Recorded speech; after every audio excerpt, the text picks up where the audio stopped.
دیکھیے کہتے ہیں کہ جب یہ خطبہ پڑھا جاتا ہے، جمعے کے خطبے ہوتے ہیں، تو کیا اس میں اس طرح بیٹھنا چاہیے جیسے تشہد کے اندر بیٹھتے ہیں؟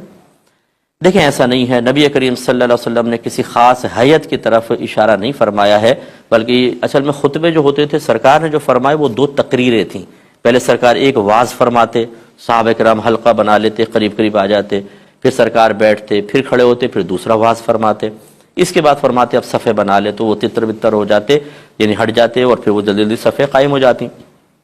یہ ذہن میں رکھیں، تو بس یہ اصل تھا۔ اب ہمارے ہاں میں نے دیکھا ہے پہلے جب خطبہ ہوتا ہے تو وہ بعض اوقات تو جیسے آپ کہہ رہے ہیں تشہد میں بیٹھ کر، اور مطلب کہ پہلے میں ہاتھ باندھ لیں گے، دوسرے میں ہاتھ کھولیں گے، یہ کوئی سنت کا طریقہ نہیں ہے۔ کہ اب دو اس میں کویسچن تھے، ایک جمعہ ایک امام صاحب نے خطبہ دیا، انہوں نے نماز پڑھائی، کیا یہی اگلی جماعت کے اندر خطبہ اور نماز پڑھا سکتے ہیں؟ دیکھیں فقہ حنفی کی روشنی میں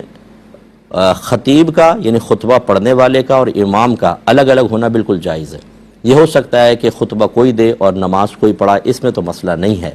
لیکن ہمارے ہاں فقہ حنفی میں جب ایک امام فرائض ادا کر لیتا ہے،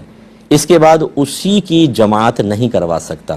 کیونکہ جیسے جمعہ ہے، اس نے جمعہ پڑھا دیا، اس کا جمعہ ادا ہو گیا، جب جمعہ ادا ہو گیا دوسرا جمعہ یہ امام دوبارہ نہیں پڑھا سکتا، اس لیے کہ فرض تو ادا ہو گیا، اب اگر یہ پڑھائے گا بھی تو یہ فرض نہیں ہے، یہ نفل ہے،